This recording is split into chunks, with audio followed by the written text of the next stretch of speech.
Big names వాళ్ళు, big names, but కానీ వాళ్ళ కోసం ఎవరు వెళ్ళా. అదే ఎగ్జాక్ట్, అంటే వాళ్ళు తెలిసిన మన స్టార్స్ కాదు కదా ఫ్యాన్స్ వెళ్ళడానికి. తెలిసినా కూడా ఇప్పుడు మీరు ఫాస్ట్ అండ్ ఫ్యూరియస్ ఈ సిరీస్ ఉన్నాయి, అవును, you don't go there because of ఫలానా రాక్ ఉన్నాడు, డ్వైన్ జాన్, దానికి వెళ్ళట్లేదు మీరు. అది స్పెక్టకల్, అది వెహికల్స్, చేజెస్, యాక్షన్, ఇది అది. సో అప్పుడు ఏంటి, మీకు తెలిసిన యాక్టర్ ఉండొచ్చు కానీ వాడి కోసం సినిమాకి వెళ్ళటం మానేశారు హాలీవుడ్లో. అది నేను చెప్పేది. You know, so true, yes. So ఇవన్నీ I honestly believe Raj Kumar లేకపోయినా కూడా ఈ సినిమా ఇంతే ఆడుతుంది. ఆ ట్రైలర్ బట్టి, దాన్ని బట్టి రాజ్ కుమార్ బదులు ఆ రేంజ్లోనే ఏ యాక్టర్ ఉన్నా కూడా మోరల్లెస్. అదే మీరు ప్రభాస్ ఉన్న సినిమాలో మీరు ఎవరినో పెడితే ఆడకపోవచ్చు, అది నేను చెప్పేది. అది ఎందుకంటే దాని డిజైన్ కూడా వేరే ఉంటుంది. అవునవును, అందుకే ఆటిట్యూడ్ అసలు ఆ మోడల్ మారిందా అని అడిగింది కారణం అదే. బికాస్ ఇంతవరకు మనకి తెలిసి మన స్టార్స్ ఎలివేషన్స్ లేకుండా స్టార్స్ అయి ఉండి బట్ ఒక ఎంఐ మిషన్ ఇంపాసిబుల్ సిరీస్ లాగా లేదు ఒక ఇలాంటి వాటిలో చూసిన సందర్భాలు చాలా తక్కువ. బికాజ్ మామూలు మన సినిమాలో హీరో ఊరికే ఇలా తల తిప్పితే కూడా దానికి ఒక ఎఫెక్ట్, ఇది ఒక స్టార్ హీరో. అలాంటిది showing them like normal people వచ్చింది అలాంటి సినిమా. అసలు ఒక రుద్రమైన నాకు గుర్తుంది, చిరంజీవి గారు నార్మల్గా మెగా స్టార్ అయ్యింది. డెఫినెట్గా ఐ ఫీల్, అంటే ఇప్పుడు బాలచంద్ర గారు ఉన్నారు, అఫ్ కోర్స్ బాలచంద్ర గారు ఈ టైంలో తీయలేదు అలాంటి పెద్ద యాక్టర్స్ తోటి. విశ్వనాథ్ గారు ఆఫ్ కోర్స్. నాకు తెలిసి వెన్ టైమ్ సాగర్ సంగమం ఆ టైంలో తీసినప్పుడు Kamal Haasan image would have been very different. అప్పుడు వచ్చిన కమల్ హాసన్ ఫిలిమ్స్కి సాగర్ సంగమంకి ఏమి ఏదో ఉండదు. ఇంకోటి, మీరు శంకరాభరణంలో సోమయాజుల్ గారు లాంటి ఒక 60-year-old అన్నోన్ పర్సన్ని ప్రొటాగనిస్ట్గా పెట్టడం అనేది నాకు తెలిసి ఇప్పుడు కూడా ఎవడు అసలు ఇమాజిన్ కూడా చేయడు. అలాగే ఒక అంత పొడుగ్గా ఉండి ఆల్మోస్ట్ యూనో డస్కీ కాంప్లెక్షన్తో మంజు భార్గవి గారిని హీరోయిన్గా పెట్టడం కూడా ఎవరు ఊహించుకోలే మీరు అన్నట్టు. బట్ అది కూడా ప్రొటాగనిస్ట్ని మీరు నాన్ యాక్టర్ని ఎవరు ఐఏఎస్ ఆఫీసర్ని తీసుకొచ్చి పెట్టడం అని దానికన్నా రిస్క్ అయితే పరాకాష్ట. ఇది కరెక్ట్ రైట్. బట్ అది కూడా మీరు అన్న వన్ ఆఫ్ ద మోడల్స్లో ఆఫ్ దీస్ అవుట్లయర్ ఫిల్మ్స్, అంటే ఆడ్ ఫిల్మ్స్ అంటాం కదా, ఈ అంటే ముందు పికప్ కాలేదు బట్ తర్వాత బాగా పికప్ అయ్యి కల్ట్ ఫిల్మ్ అయిపోయింది. ఇదేమో స్త్రీ 2 ఏమో పికప్ అవుతుందో లేదో తెలియదు బట్ ఫస్ట్ డేనే బ్లాక్ బస్టర్, ఇంకా దాని గురించి ఏం మాట్లాడక్కర్లేదు అంతే. అంటే అలా ఉంది దాని మీరు చెప్తున్న కనెక్షన్. ఇంకోటి ఏమైంది, నిన్న దాంతో రిలీజ్ అయిన అక్షయ్ కుమార్ సినిమాకి 5 కోట్లు వచ్చింది. 54 కోట్లు రాజ్ కుమార్ సినిమాకి వస్తే 5 కోట్లు అక్షయ్ కుమార్ సినిమాకి వచ్చింది. 5.5 కోట్లు అంతా జాన్ అబ్రహం సినిమాకి వచ్చింది అదే రోజు. మరి తీసేవాళ్ళు ఇప్పుడు నెక్స్ట్ ఎవరైనా హీరో రెమ్యూనరేషన్ ఒక సిరీస్ ఆఫ్ ఫ్లాప్స్ తర్వాత తగ్గించుకునే సందర్భాలు ఉండుంటాయి ఆర్జీవి గారు? చేస్తారు. That happens? Yeah, it happens.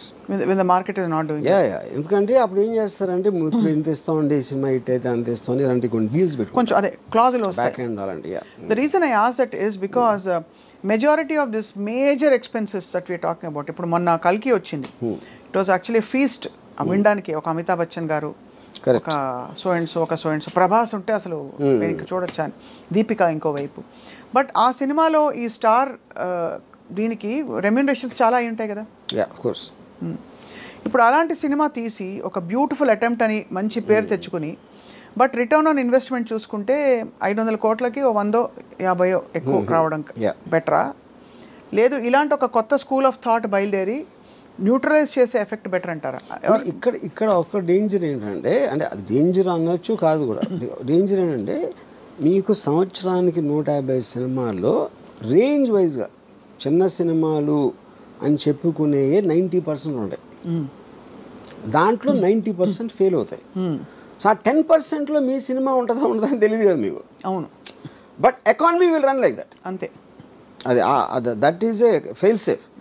అప్పుడు మేము పెద్ద సినిమా చేసి అన్కంట్రోల్డ్ బడ్జెట్ ఎంత రెమ్యూనరేషన్ ఇచ్చినప్పుడు ఎంత పోవటానికి ఛాన్స్ ఉందో. ఇప్పుడంటే ఇప్పుడు నేను పేరు చెప్పండి, ఒక సినిమా మీరు 400 కోట్లు తీసారనుకోండి, దాంట్లో మీకు 200 crores నష్టం వచ్చింది అనుకోండి. ఇప్పుడు మీరు దీని బేసిస్లో 10 కోట్లు 15 కోట్లు సినిమా తీస్తే ఎంత పోయినా కూడా మీకు 10-15 పోతుంది, ఇక్కడలాగా 200 పోదు. అంతే కదా.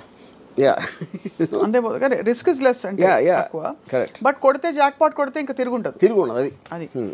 బట్ ఆల్ ద సేమ్ ఈ హీరోలందరూ వాళ్ళ రిస్క్ కూడా ఒక సినిమాలో ఎంగేజ్ అవ్వడం ఈజ్ వెరీ హై బికాస్ వాళ్ళు తొందరగా పీక్ అయిపోతారు. ఆ తర్వాత దానికంటే ఏదైనా తక్కువ ఇస్తే చూసుకోరు. చచ్చినట్టు ఆ లీగ్ ఆఫ్ మార్కెట్లోనే ఇప్పుడు ప్రభాస్ వచ్చి సడన్గా మంచి ఒక ఇలాంటి ఒక 127 hours లాంటి సినిమాలో ఆర్ సంథింగ్ చేస్తారా అంటే whether people will digest, whether he'll take that risk we don't know. He's compelled to work now in very very big projects. దానికి రీజన్ ఏంటంటే ఇప్పుడు 127 hours ఈ లెక్క థ్రిల్లర్ అనుకుందాం ఏదో సంథింగ్. ప్రభాస్కి డబ్బులు ఇచ్చేది not about the story, not about that. అతను స్క్రీన్ మీద హై స్పీడ్లో వస్తే అంతమందికి ఎక్సైట్మెంట్ వస్తుంది అనేది కాస్టింగ్ ఫ్యాక్టర్. అది that is what super stars are suppose to be. అప్పుడు అలాంటి మూమెంట్స్ ఉన్న స్టోరీనే వాళ్ళు ఎన్నుకుంటారు. అదే వాళ్ళు వచ్చి వేరే సినిమా తీసినప్పుడు ఆమీర్ ఖాన్ ఒక్కడే చాలా తెలుగు చేస్తాడు. ఆమీర్ ఖాన్ ఏం చేస్తాడంటే ఇప్పుడు ఏంటి, ఒక సపోజ్ తను గజనీ లాంటి సినిమా తీసాడు కూడా చాలా పెద్ద హిట్ అయ్యేది. తర్వాత తను తారే జమీన్ పే తీస్తే తారే జమీన్ పేలో చూస్తారా అది మంచి స్టోరీ, కానీ గజనీకి అలవాటు పడిన వాళ్ళు దీన్ని చూస్తారా అంటే దానికి ఆమీర్ ఖాన్ ఏం చేశాడంటే గజనీ నమ్మిన ప్రైస్లో 1/10 కమ్మాడు తారే జమీన్ పే. అప్పుడు ఆమీర్ ఖాన్ లాజిక్ ఏంటంటే నేను ఈ సినిమాలు కూడా చేస్తాను, కానీ ఆ ప్రైస్కి అమ్మినప్పుడు ఆ ఆడియన్స్ నేను రీచ్ అవ్వలేను. దీని ఆడియన్స్ దీనికి ఉండదు. కరెక్ట్. అప్పుడు ఏమైంది, గజనీ కాస్ట్ 40 crores అయితే ఇది 5 crores అయింది. 5 crores అయ్యేటప్పటికి ఇది కూడా 60 చేసింది. 60 crores తారే జమీన్ పే. అదే ఒక 90 చేసి ఉండొచ్చు. 60 కాకపోయినా 10 చేసినా కూడా హిట్టే కదా. అప్పుడు ఏంటి, మీరు ఎంత కాస్ట్ చేశారు, ఎంత వచ్చింది చూసి 100 మంది 1000 మంది చూసారు అనుకోండి ఆ పెద్ద సినిమా, దాంట్లో 900కి నచ్చకపోవచ్చు, కానీ వాళ్ళు చూసారు, మీరు ఆ డబ్బులు అయితే మీకు వచ్చేసినాయి. ఇప్పుడు ఇక్కడేమో 100లో 90 మందికి నచ్చినాయి. అవును, కానీ ఈ సినిమా చూసే జనం ఉన్నదే 100 మంది. నేను వాళ్ళని సాటిస్ఫై చేసినా కూడా నాకు హ్యాపీ. అది ఆమీర్ ఖాన్ లెక్క. ఓహో, అంతే. అందుకని తను ఎక్స్ట్రీమ్లీ లో బడ్జెట్ ఇది వేస్తాడు, లేకపోతే వెరీ హై బడ్జెట్, రెండు. అప్పుడు వాటి డిజైన్ వేరే ఉంటుంది అంతే. Effectively ROI is better satisfied here, return on investment. ROI definitely. మీరు 40 crores సినిమా 90-80 చేయడానికి, 5 crores సినిమా 60 చేయడానికి ఎంత డిఫరెన్స్ ఉంది. పీకే గురించి కూడా అలాగే చెప్పారు. పీకే సినిమా రిలీజ్ అయినప్పుడు ఆమీర్ ఖాన్ ప్రొడ్యూస్డ్, దాని cost of production was much less than so many other films ఆ టైంలో వచ్చినవి ఆ లీగ్లో. సో బట్ ఇవన్నీ ఏంటంటే ఈ యాజ్ అన్ అనాలిసిస్ ఇదంతా హాలీవుడ్ స్టార్స్. ఇప్పుడు ఫర్ ఎగ్జాంపుల్ టామ్ హ్యాంక్స్ ఉన్నాడు, హీల్ డూ కాస్ట్ అవే, ఒకే యాక్టర్ మొత్తం ఐలాండ్లో ఒకడే ఉంటాడు. He'll do a very big budget of some other film. వాళ్ళు ఏంటంటే వాళ్ళంతా స్టూడియోస్ కంట్రోల్ చేస్తాయి, బయర్స్ ఉండవు. ఈ బయర్స్ మీడియేషన్ లెవెల్లో ప్రైసెస్ అనేది ఇది అయిపోతుంది.